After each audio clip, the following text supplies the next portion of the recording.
우리에게는 익숙하지만 불빛 하나도 귀한 곳이 있습니다.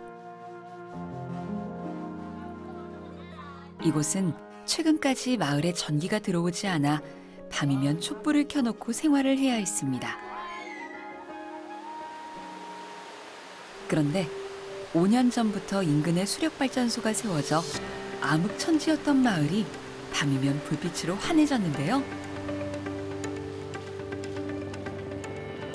이제는 밤이 돼도 촛불이 아닌 전기불을 밝히고 생활을 할 수 있습니다.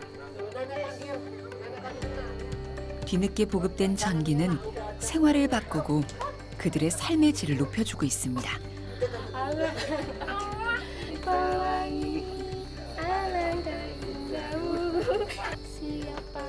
Kita berharap kedepannya kita kesini agar listrik masuk biar anak-anak juga bermainnya lebih senang karena terang, karena ada listrik, lebih ceria semua. 이 나라의 부흥을 상징하는 듯 우리나라 지하자원 중 가장 큰 비중을 차지하고 있는 석탄의 개발 사업이 활발히 진척되고 있습니다. 불과 60여 년 전까지만 해도 우리나라 또한 사정은 비슷했습니다. 하지만 석탄 산업이 발전하면서 새로운 전기를 맞았는데요. 우리나라 유일의 부존 자원인 석탄은 국가 기관 산업의 핵심 연료로 사용되며 경제개발 시대를 이끈 성장 동력이 됐습니다. 우리 석탄을 통해서 우리 철이라든 광물이라든 이쪽으로도 많은 이렇게 유사한 산업들이 활성화됐기 때문에 이런 문화에 정말 큰 영향을 줬고 그걸 베이스로 또 이렇게 부가적인 그런 산업들까지 같이 성장할 수 있는 그런 아주 획기적인 그런 다이아몬드였죠. 충남에는 산업화의 1등 공신인 석탄 화력발전소가 전국의 절반가량이나 들어서 있습니다. 그중에서도 보령시는 충남 전체 에너지 발전량의 32%를 담당하며 전력 공급 기지로 역할을 해왔습니다. 보령을 비롯한 충남 지역에서 밝힌 불이 대한민국의 눈부신 발전을 앞당긴 셈입니다. 하지만 화석연료의 과다한 사용으로 지구는 몸살을 앓기 시작했습니다. 온실가스 배출이 늘어나면서 미세먼지와 홍수, 산불 등 다양한 기후재난이 우리를 위협하고 있습니다. 갈수록 전 지구적으로 CO2의 농도가 높아지고 있다고 하고 있고 평균 기온도 조금씩 높아지고 있다고 합니다. 그래서 앞으로 큰 재앙을 맞이하지 않을까. 그래서 탄소 중립이라는 것이 큰 이슈가 되었고 전 세계는 지금 새로운 에너지를 찾기 위한 여정을 시작했습니다. 우리의 일상을 구하기 위한 새로운 에너지원으로 수소에 주목하고 있는데요. 가장 가볍고 무해하면서 무궁무진한 수소. 보령시는 지금 수소도시로의 대전환을 준비합니다.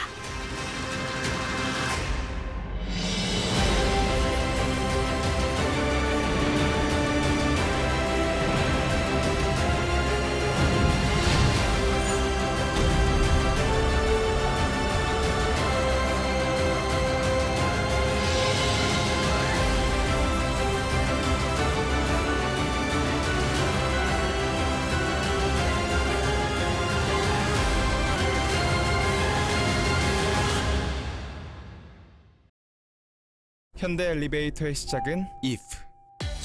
엘리베이터가 로봇과 교감한다면, 나에게 맞춰 움직인다면, 상상만 했던 일들을 일상으로. See your tomorrow. 현대 엘리베이터. 차가운 여름, 여기서 시작. 세배도 차가워진 아이스테크로 세배도 강력해진 시원함. 아이더 온더락. 세상에 없던 기술적 시원함. 아이더. 명륜 진사갈비의 신메뉴 후려페퍼 스테이크, 후추의 화끈한 패대기, 입안 가득 퍼지는 우아한 풍미. 여기는 대한민국 고기 테마파크 명륜 진사갈비. 당신이 만나게 될 휘세는 상황을 파악해 나에게 맞춘 바람. 공기를 센싱해 온도, 습도, 청정도 조절. 공간을 해석해 바람길 결정. 이것이 초지능을 향한 휘센의 AI 에어. 에어컨, 초지능 AI 에어 시대를 향해 LG 휘센 AI 에어.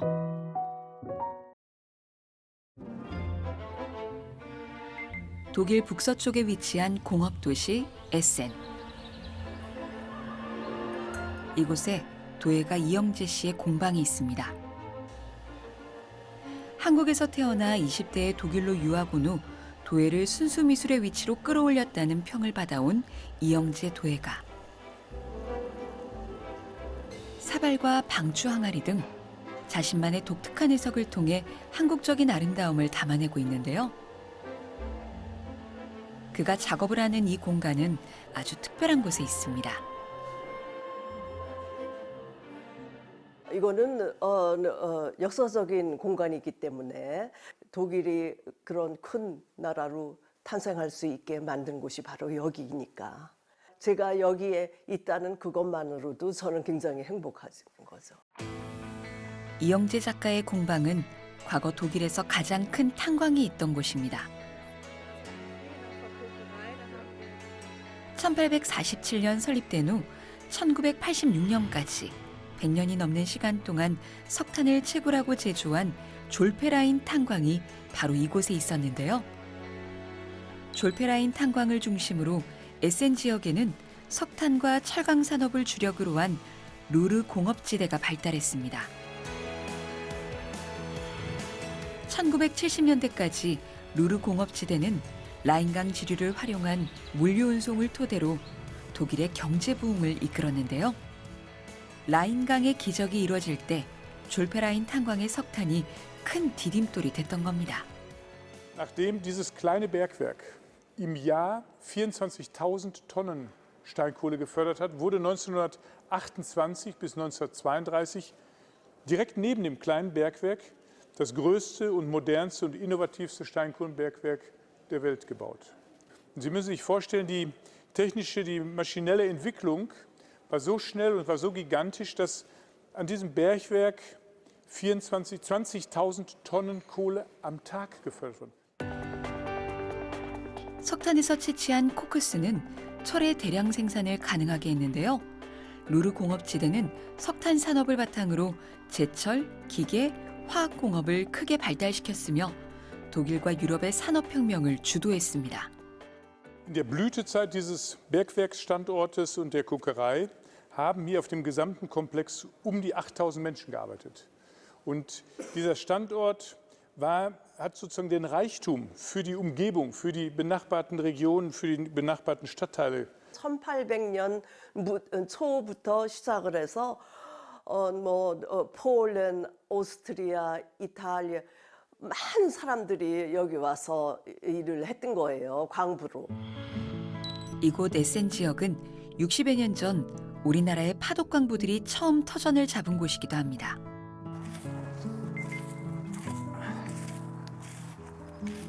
경북이 고향인 천명윤 씨. 대학을 졸업한 후 독일로 건너와 이곳 탄광에서 청춘을 바쳐 일을 했습니다. 1971년도 2월 10일에 왔어요. 열심히 하는 사람은 굉장히 열심히 했어요.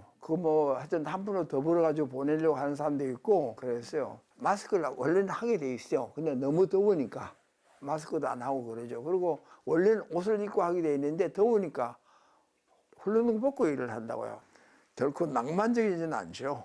그때는 그런 거보다도 오늘 무사히 보냈구나. 그 다음도 어떻게 잘 보낼까. 오직 그거밖에 없죠. 파독광부들을 비롯해 일자리를 찾아 세계 각지에서 찾아온 노동자들로 번성했던 곳. 하지만 1980년대 들어 석탄 산업이 급속히 몰락하면서 이곳에서도 탄광과 제철소의 폐업이 속출했습니다. 졸페라인 탄광은 이후 1986년 에센 지역의 290개 탄광 중 가장 마지막으로 문을 닫았습니다. 탄광 산업이 중단된 이후 사람들은 떠나야 했고 도시는 쇠락의 길을 걸었습니다.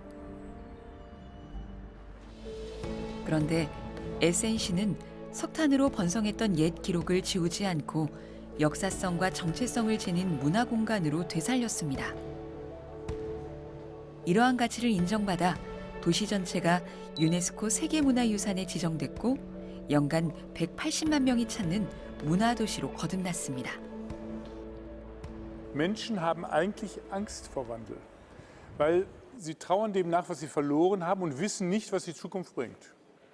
Deshalb ist es so wichtig, dass die Menschen an Orte kommen können, wo sie sehen, Wandel geht, wo sie Mut fassen können und wo sie Zuversicht haben können, dass mit einer Vision, mit Tatkraft Zukunft zu realisieren ist.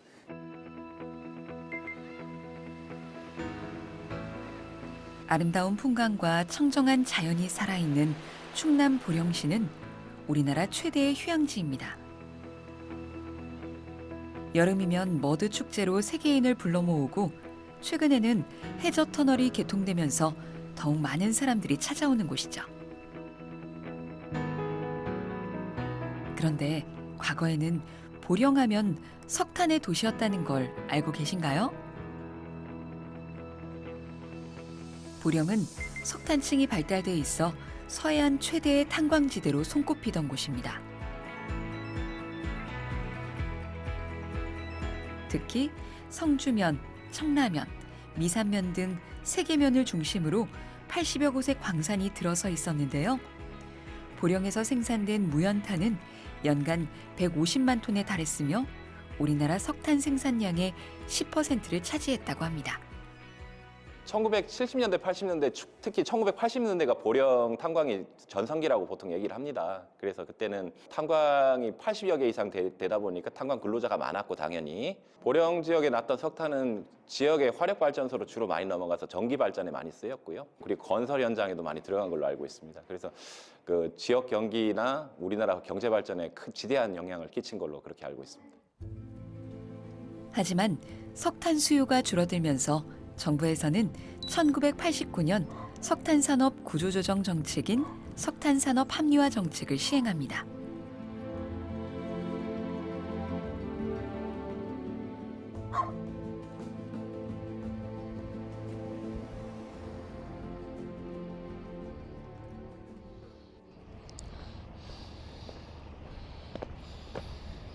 얼굴이 탄 때 묻은 게 참 나 같아네 꼭.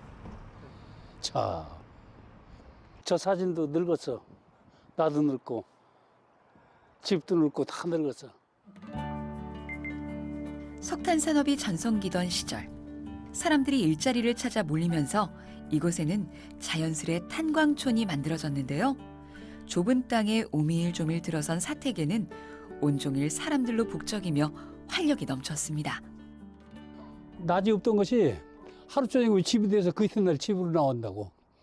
월세가 문제가 아니고 월세를 받고 들어갈 집도 없고 와서 우선 막 그냥 살으니까 그냥 이렇게 살다가 요작 조금 이렇게 늘려서 얼른 떼우적 쳐놓고서 방 만들어 놓고 자고 오는 거예요.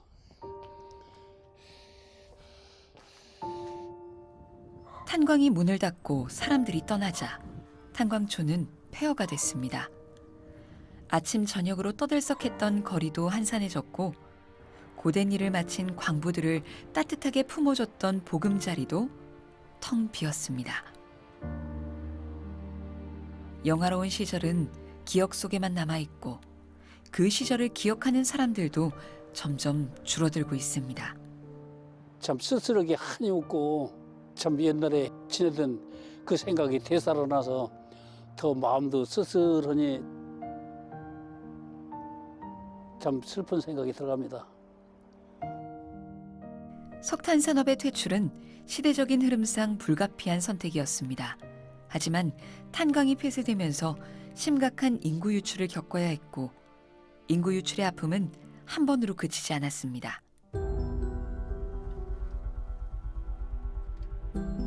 2020년 보령 화력발전소 1, 2호기가 폐쇄되면서 많은 사람들이 또다시 보령시를 떠났습니다.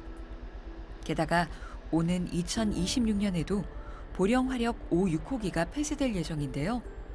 보령시는 지금 또 한 번의 위기를 앞두고 있습니다.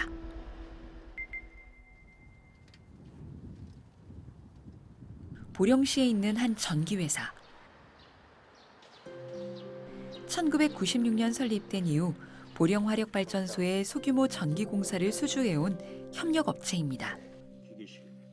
그런데 보령화력발전소 1, 2호기가 폐쇄되면서 일터가 사라졌고 많은 사람들이 일자리를 찾아 보령시를 떠나야 했습니다. 인원이 최소한 한 1,000명 이상 될 겁니다. 뭐 그 가족까지 하면은 그 인원이 더 될 수도 있겠지만 발전소가 없어지면은 인원이 소멸된다고 안 볼 수는 없겠죠. 이제 발전소에 관련된 일뿐만이 아니고 다른 것도 많이 힘들다고 그러는데 발전소가 여기는 가장 큰 인원을 차지하고 있거든요.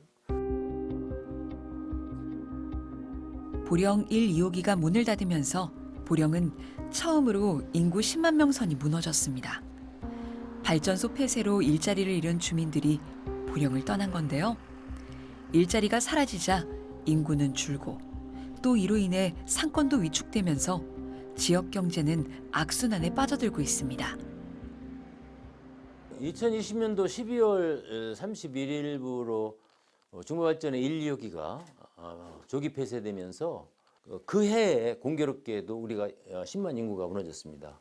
그래서 시 단위에서 인구가 10만이 무너진다는 것은 정말 큰 생명력을 잃는 것과 같은 그런 아픔인데 아무리 많은 사람들이 이 보령에 찾아오고 싶어도 교육과 환경, 편익성이 확보되지 않으면 오는 걸 기피하기 때문에 이런 것이 다 함께 삼위일체가 될 수 있도록 하는 노력이 절대적으로 필요해서 그러한 여건으로 만들어가는 것이 절대적으로 중요하다고 생각을 하고 있습니다.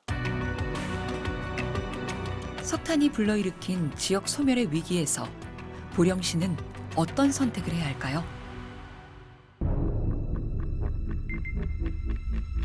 지난 2021년 영국 스코틀랜드의 한 석탄 발전소. 우뚝 솟은 굴뚝이 철거됐습니다. 1970년대 유럽에서 가장 큰 석탄 발전기로 손꼽혔지만 화력 발전이 쇠퇴되면서 가동을 멈췄고 남은 굴뚝마저 철거되며 석탄 발전 역사에 종지부를 찍었습니다. 그렇다면 화력 발전소는 해체만이 답인 걸까요?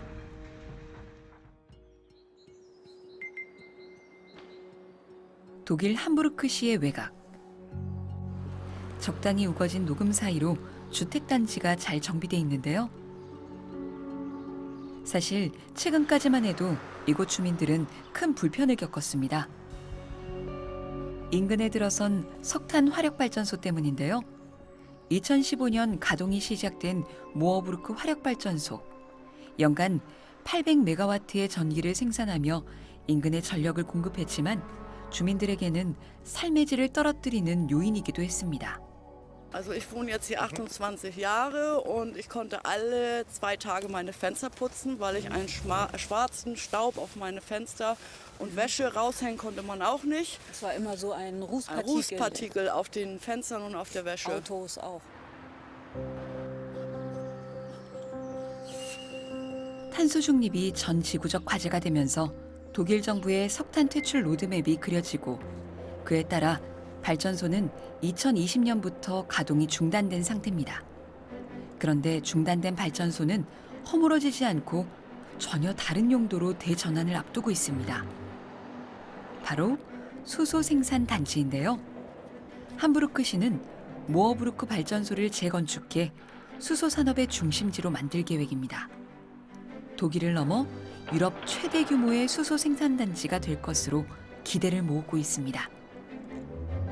In Hamburg erhoffen ist, dass wir einmal mit einer heimischen Produktion hier grünen Wasserstoff produzieren aus grünem Strom, weil wir haben sehr viel grünen Strom in Norddeutschland, eben sehr viele energieintensive Industrien, die sehr viel Strom verbrauchen, die sehr viel fossile Brennstoffe verbrauchen und diese Industrie komplett klimaneutral zu machen, aber sie auch hier am Standort zu erhalten, dass sie nicht abwandern in anderen Ländern. Das ist uns wichtig und deswegen ist es für die Stadt und für die Politik in Hamburg sehr wichtig, dass diese industrielle Transformation gelingt.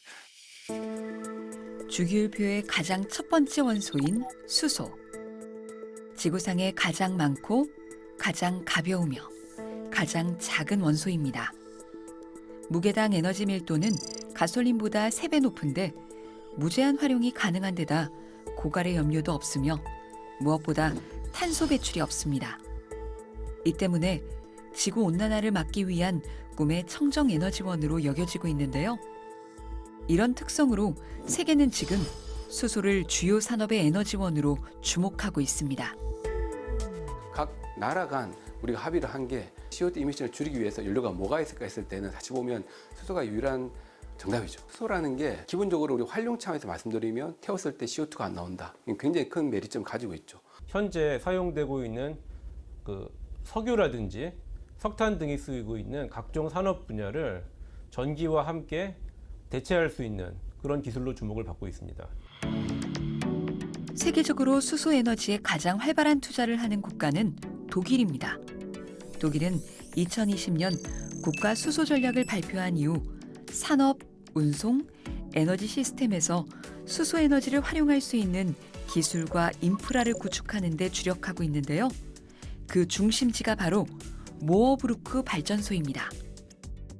모어브루크 발전소는 이미 독일 전역에 송전망이 구축돼 있고 항구도 인접해 있어 생산부터 저장, 공급, 활용에 이르기까지 수소 경제에 필요한 제반 여건을 갖추고 있기 때문입니다. Der Standort hat einen 380 kV Stromanschluss, der eine sehr große Bedeutung hat für die Wasserstofferzeugung, weil wir dann von Norddeutschland den Windstrom bis an den Standort ranbringen können, um daraus dann auch grünen Wasserstoff zu erzeugen. Und wir können andere Infrastruktur des Kraftwerkes, die Wasseraufbereitung, die das Wasser so aufreinigt, dass es eine Qualität hat, wie wir es in der Elektrolyse, in der Wasserelektrolyse nutzen können, weiter nutzen. Das heißt, wir müssen nicht alles zurückbauen, sondern können Teile benutzen. Nur die Teile, die nicht gebraucht werden, bauen wir zurück und schaffen Platz, um dort Elektrolyseanlagen hinzubauen. 북해로 이어진 엘베강 하구에 들어선 함부르크항. 유럽에서는 세 번째, 독일에서는 가장 큰 항구입니다. 산업지역과 가깝고 연료 수입에도 중요한 위치를 차지하는 만큼 모어브루크 발전소에서는 이곳을 수소 경제를 위한 잠재적 출발지로 여기고 있는데요. 최근에는 수소 발전소에서 생산된 수소로 항만 인프라를 가동하는 프로젝트도 시작했습니다. Die Industrie hat im Moment einen Bedarf von rund 230.000 Tonnen Wasserstoff, wenn sie alles auf Wasserstoff umstellen würden. Das heißt, wir können nur einen kleinen Bruchteil des Bedarfs eigentlich decken mit dieser Erzeugungsanlage. Dafür wollen wir sie weiter skalieren.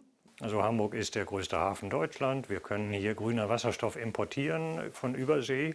Wir sind auch nicht weit weg von dem europäischen Wasserstoffnetz, was geplant ist, also das europäische European Backbone, also das 모어브루크 발전소가 수소를 생산하면 독일의 관문으로 불리는 함부르크항에서는 수소를 유럽 전역으로 공급하게 됩니다.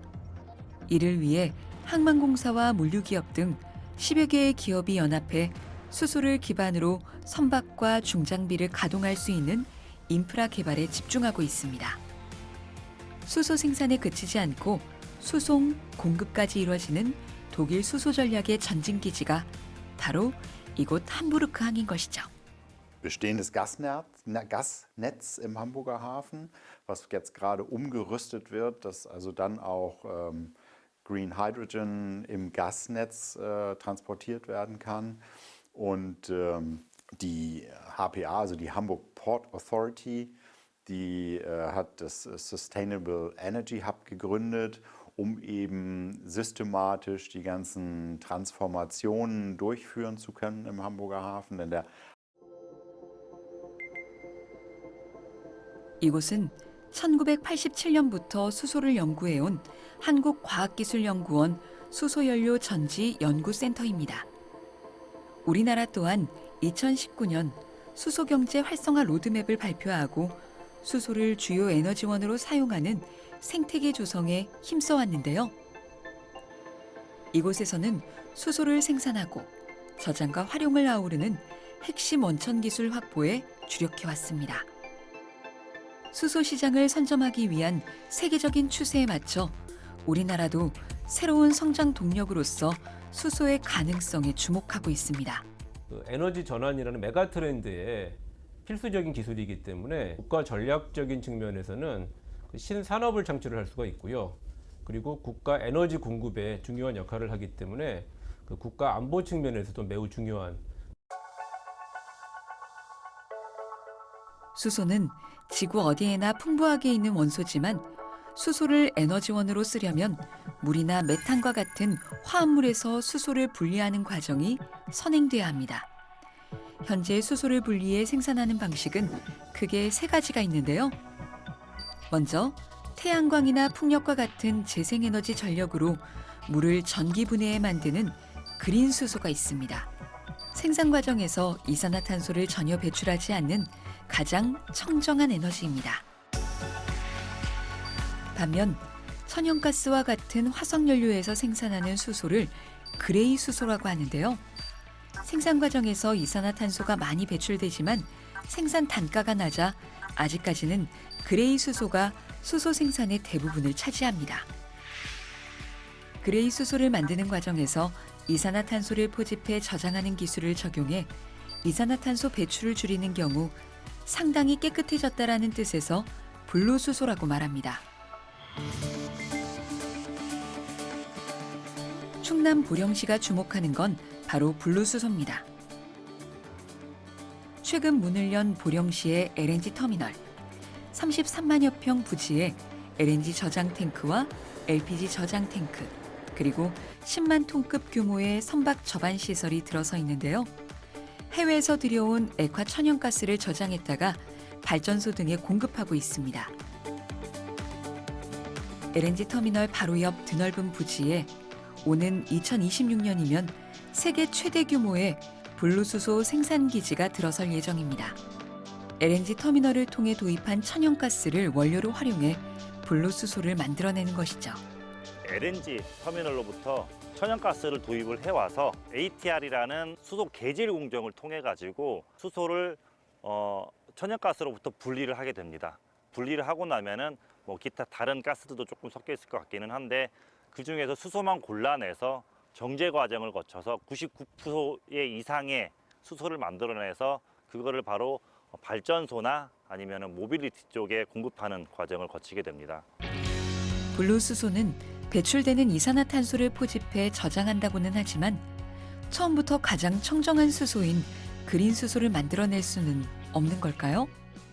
물을 전기 분해하는 데 들어가는 에너지를 신재생 에너지로부터 생산된 전기를 쓰는 것을 기본 원칙으로 하기 때문에 신재생 에너지가 굉장히 풍부해야 되는데 우리나라는 자연 환경상 신재생 에너지 발전을 하기가 이제 뭐 다른 나라들, 뭐 호주나 뭐 동남아시아, 중동, 아프리카 이런 데에 비해서는 조금 환경이 좋지는 않습니다. 그래서 신재생 에너지를 통한 발전 양을 늘리는 데 좀 한계가 있어서 지금 수소를 생산하고 있는 그레이 수소로부터 이제 블루 수소, 그리고 단계적으로 그린 수소, 그렇게 이제 단계적으로 한 단계씩 이렇게 업그레이드를 해나가는 것이 가장 현실적으로 좋은 방법이라고 생각합니다. 블루 수소를 만들 때 나오는 이산화탄소는 따로 포집해 전용 선박에 실어 해상가스전에 영구적으로 저장하는데요. 환경에 이로우면서도 그린 수소와 비교해 경제성이 높아 그린 수소가 활성화되기 전까지는 징검다리 역할을 할 것으로 기대를 모읍니다. 이렇게 포집한 이산화탄소는 연간 약 한 200만 톤 이상으로서 포집된 이산화탄소는 해외에 있는 가스전이나 석유 유전에다가 묻어가지고 온실가스로서의 역할을 하지 못하게 되는 그런 효과를 가져오게 됩니다. 수소의 친환경성을 좌우하는 만큼 블루수소를 생산하기 위해서는 이산화탄소 포집 기술도 무엇보다 중요한데요. 현재 석탄화력 발전소에서도 배기가스 중 이산화탄소를 포집하고 있지만 그 양이나 활용도는 미미한 수준입니다. 석탄화력 발전소에서 나오는 CO2의 약 한 5% 미만의 아주 소량의 이산화탄소만을 포집하는 설비입니다. 확장해가지고 용량을 키우게 되면 좋겠지만은 에너지 소모 효율이나 비용적인 문제나 이런 것들이 좀 있기 때문에 아직 대용량화는 시키지 못하고 있는 상황입니다. 그에 반해서 분리수소 생산 플랜트에서 사용하고 있는 방식은 연소를 하기 전에 천연가스를 연소를 하기 전에 CO2를 포집을 하게 되는 방식이어서 약 95% 이상의 CO2를 전량 포집하게 되는 효과를 가지고 있습니다. 31년 전 가동을 시작한 석탄 화력인 보령 5호기가 3년 후면 폐쇄되는데요. 이 자리에 천연가스를 연료로 전력 생산이 가능한 보령 신복합 1호기가 들어섭니다. 신복합 1호기에서는 수소와 천연가스를 태워 전기를 생산하는 수소 혼소 발전도 추진하게 되는데요. 이산화탄소 배출량이 줄어들어 친환경적인 발전 기술로 기대를 모으고 있습니다. 발전사 중 최초로 표준 가스복합 국산화 연구개발 실증 사업으로 보령 신복합 1호기를 건설하고 있는데요.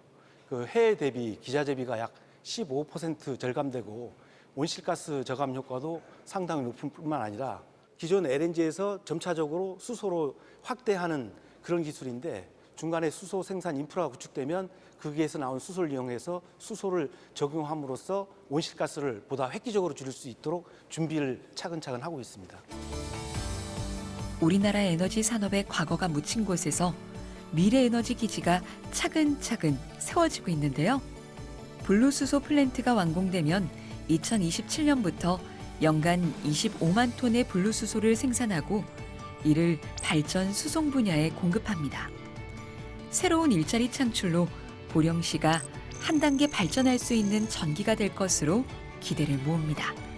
지금 탄소 중립이라고 하는 시대적 요청이고 앞으로 대한민국에서 가장 적합하고 추진이 잘 되는 그러한 멋진 그러한 에너지 그린 도시에서의 역할이 수소를 통해서 이루어질 것이라고 생각하고 또 거기에 플러스 해가지고 모빌리티 시티라고 하는 그 자동차에 대해서 엔진, 에너지, 전기로 다 바꿔나가는 그런 일들을 좀 더 중점적으로 주도를 해가지고 탄소 중립을 다른 도시보다 더 빨리 안착시킬 수 있도록 하는 그러한 것이 자신 있게 이루어질 수 있다고 저는 이렇게 보고 있습니다. 독일 북부의 북해와 인접한 니더작센주. 이곳에는 독일에서 가장 많은 풍력 발전기가 세워져 있는데요. 2023년 기준 무려 6,300여 기의 풍력 발전기가 가동 중이며 니더작센주의 총 재생에너지 생산량의 약 58%가 풍력을 기반으로 하고 있습니다. 니더작센주는 재생에너지 확대에 지속적으로 힘을 쏟으면서 작년 한 해 재생에너지로만 전력 자급률 100%를 달성하기도 했는데요. 예정보다 빨리 재생에너지 자급률을 높인 데는 이유가 있습니다. 우크라이나 전쟁 전만 해도 풍력발전 단지를 개발하고 설치하는 기간이 한 5년부터 7년쯤 걸렸어요. 많은 법을 새로 만들어서 재생에너지 인허가 설치를 우선권으로 만들었죠. 그래서 인허가 기간을 아주 압축시켜서 1년 안에 인허가 받고 그리고 인허가 절차만 3개월로 줄이게 했습니다. 작년만 해도 독일이 사용하는 전기 51%가 재생에너지로 나왔어요.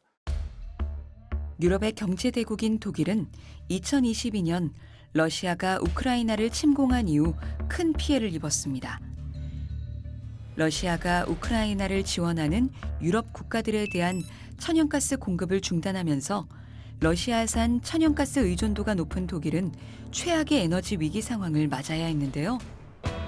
에너지 부족분을 채우기 위해 전례 없는 수준으로 재생에너지 생산에 박차를 가했고 작년 한 해 전력량은 약 2,670억 킬로와트시로 사상 최대를 기록했습니다. 벼랑 끝으로 내몰린 위기 상황이 독일로 하여금 재생에너지의 새로운 이정표를 쓰게 만든 셈입니다. 독일은 지화전이 거의 없는 나라예요.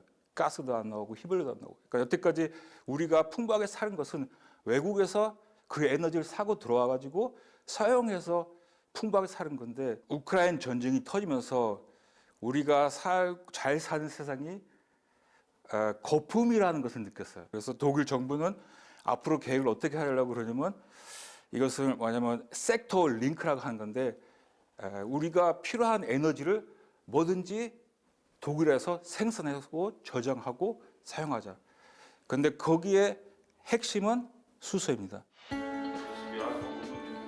1996년부터 독일에서 풍력 발전기 설치 회사를 운영해온 김영기 대표. 최근에는 풍력 발전기 설치나 운영에 그치지 않고 새로운 프로젝트도 진행하고 있습니다.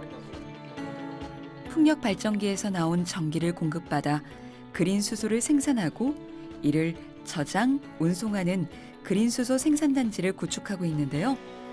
이곳은 독일에서 가장 큰 천연가스 탱크가 있었던 곳인 만큼 배관을 비롯한 기존의 천연가스 인프라를 활용할 수 있어 수소의 저장과 운송에도 최적의 여건을 갖추고 있습니다. 이곳에서 생산되는 그린 수소는 연간 3,200톤 규모로 인근의 화학공업단지에 공급할 예정입니다. 이 프로젝트에 세 가지 연구 목적이 있어요. 하나는 수소를 경제적으로 생산하는 거고, 또 하나는 수소를 지금 사용하는 가스 저장소를 사용하는 거고, 또 하나는 지금 사용하는 가스 파이프라인을 수소로 사용하는 거예요. 태양광이나 풍력과 같은 재생에너지는 기상 상황에 따라 전력 생산량이 달라지는 문제를 안고 있습니다.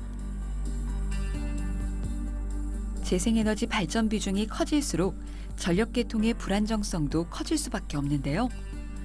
이러한 불안정성을 보완하는 데도 수소가 필요합니다. Norddeutschland, dass wir sehr viel erneuerbare Energien haben, sehr viel Windenergie an Land und auf See. Und diese Windenergie fluktuiert mit dem Windangebot. Wenn wir Sturm haben, haben wir sehr viel Windenergie. Manchmal ist es im Sommer windstill, dann haben wir wenig Windenergie. Das heißt, wir brauchen in dem Stromsystem auch ein Element, um das Ganze zu stabilisieren. Und das ist eigentlich die Funktion, die das Wasserstoff übernehmen kann. Mit grünem Strom aus Windenergie können wir an Tagen, wo sehr viel Energie verfügbar ist, einen Teil dieser Energie in Wasserstoff umwandeln. Und das Wasserstoff können wir dann einlagern, speichern und später verwenden. 재생에너지원 확대와 그린 수소 생산은 수소 경제 시대를 완성하는 두 가지 필수 조건인 셈인데요. 독일 기업들 또한 수소 경제 실현을 위해 관련 인프라를 차근차근 확보하는 이유입니다. 하지만 지역 여건상 재생에너지 발전이 불리한 우리나라는 어떻게 해결해야 할까요?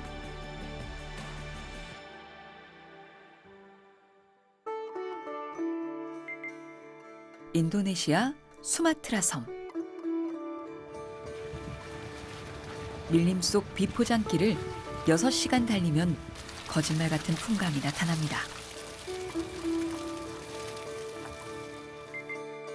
그림처럼 아름다운 땅가무 쑥은 스만가 강인데요. 한국의 남한강과 비슷한 수량과 풍광을 지닌 이곳에는 5년 전 우리나라의 한 발전회사가 건설한 수력발전소가 있습니다. 그런데 이곳의 발전 방식은 좀 특이합니다. 기존 물기를 살려놓고 낙차를 유발해 전기를 얻는데요. 자연하천의 흐름을 최대한 살리기 위한 친환경 수력발전 방식입니다.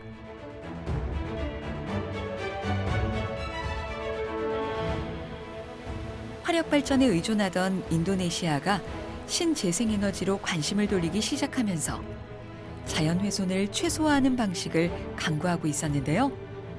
우리나라의 한 발전회사가 산과 물이 깊은 지역 특성을 살려 수력발전이란 대안을 제시했습니다. 이렇게 만들어진 전기는 수마트라 섬 5만 5천 가구에 제공하고 있습니다. 주변 동물이나 그다음에 여기 살고 있는 사람들한테 계속적으로 도움이 되기 위해서 원래 흐르던 물 흐름을 그대로 활용할 수 있도록 저희가 물길을 다 확보해주는 작업들도 저희가 병행해서 하고 있기 때문에 그런 점에서 굉장히 자연 친화적이고 주민들과 함께하고 동물들과 함께하는 발전소라고 생각을 하고 있습니다. 이 발전회사는 지난 2016년 인도네시아 완푸에서도 수력발전소를 완공해 30년간 독점적인 전력 공급권을 따내는데요. 이곳 땅가무스를 비롯해 시보르바에서도 사업을 이어가고 있습니다. 앞으로 100만 명의 현지 주민에게 수력 발전을 통해 안정적인 전기를 공급할 수 있게 됩니다.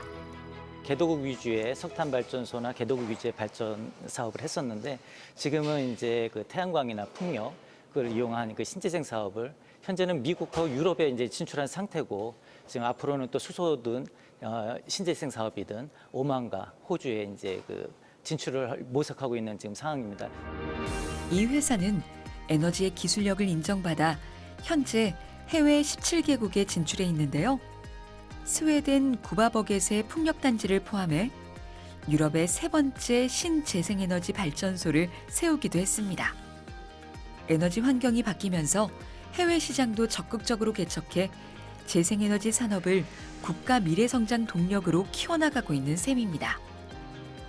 기술력을 인정받아서 미국과 유럽의 태양광과 풍력 사업을 하고 있는데 이것을 접목해가지고 수전의 설비에 적용을 한다 그러면은 결국 궁극적으로 보령시에서 추구하는 그린 수소 도시에 저희가 큰 도움이 될 수 있을 거고 그 목표를 달성하는데 큰 힘이 될 거라고 믿고 있습니다.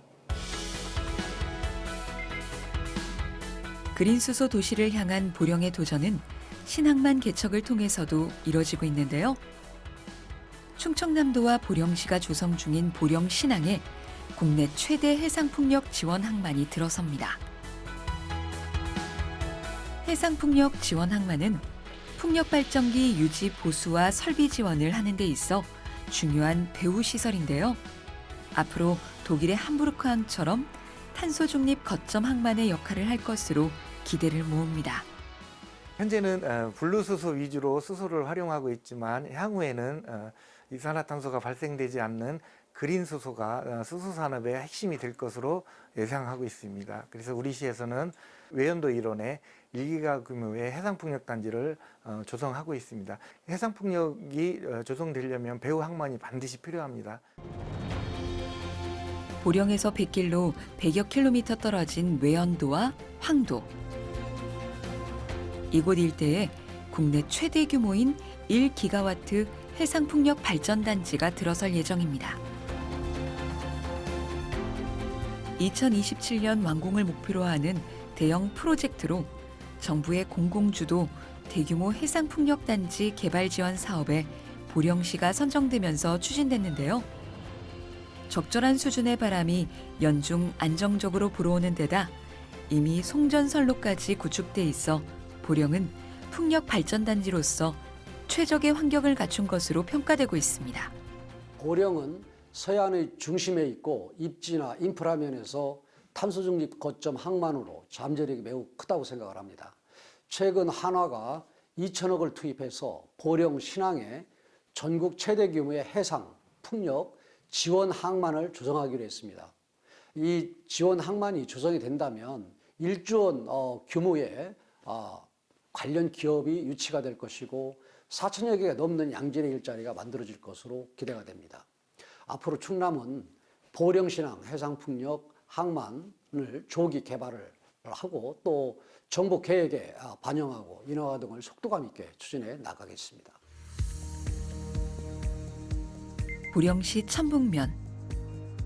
이곳에는 면 단위 중 전국 최대의 축산 밀집 단지가 있는데요. 축산 단지에서 나오는 가축 분뇨가 악취와 공해를 유발해 주민들의 따가운 시선을 받아왔습니다. 그런데 골칫덩이 가축 분뇨가 미래 청정에너지 자원으로 변신을 시도합니다.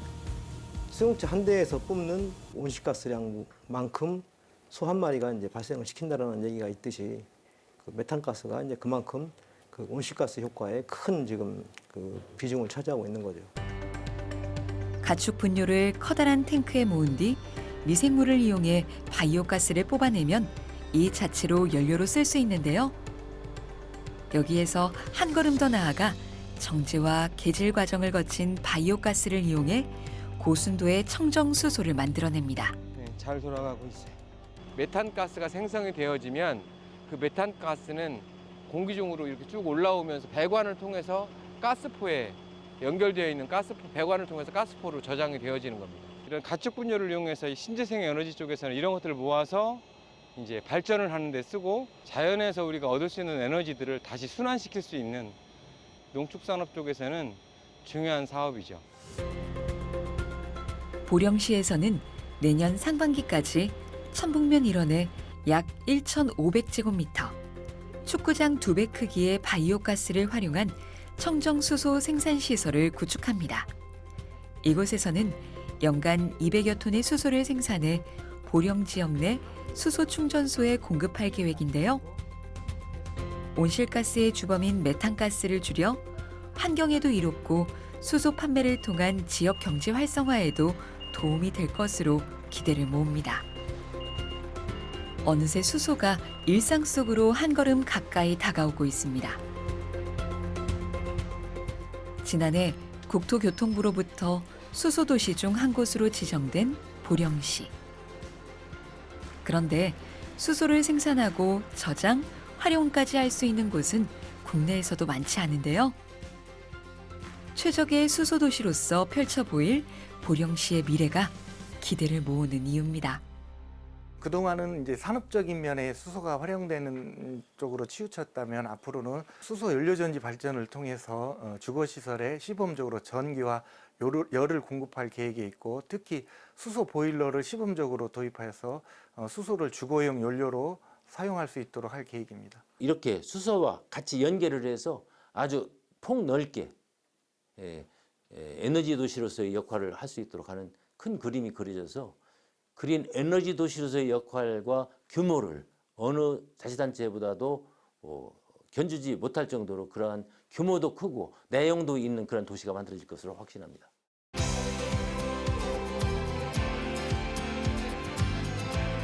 우리에게 가장 친숙한 자원인 물.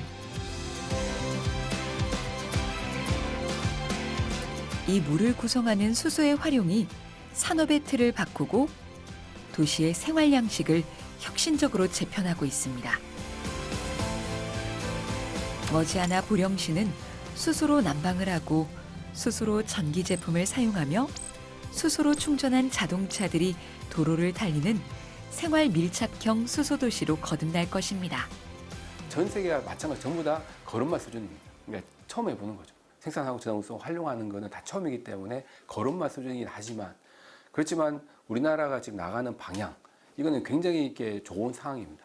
그리고 또 마인드도 확실히 가지고 있고 계속 일관성이 있는 정책과 그리고 이렇게 제도나 아니면 규정이란 이런 법규들을 좀 저장적인 자세로 같이 만들어 나가는 그런 자세를 가진다면 다른 나라보다 더 좋은 상황에서 빠른 기술 발전을 가지고 우리 수소 관련된 뭐 이렇게 밸류체인 관점에서 생산, 저장, 운송, 활용까지 우리가 주도하지 않을까 생각하고 있습니다.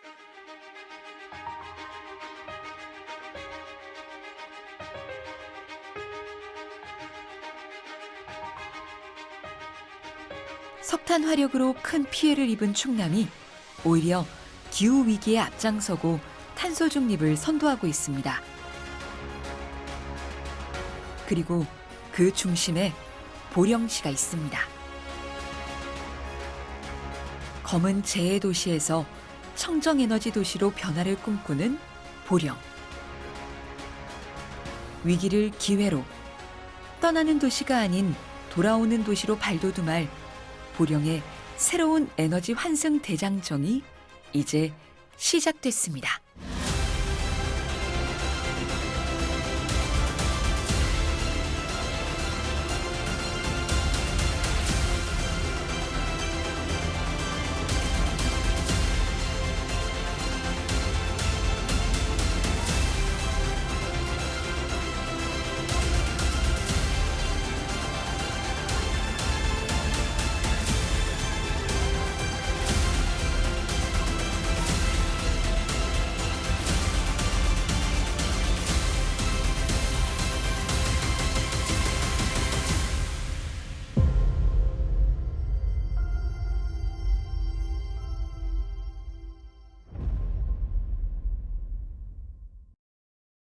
센시야.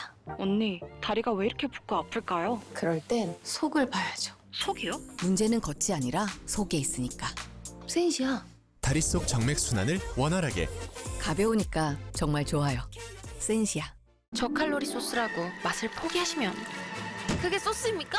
설탕 싹 빼고 칼로리는 낮아도 케첩부터 굴소스까지 소스답게 쨍 한 맛. 맛있는 저칼로리. 비비는 비비드 키친뿐이죠.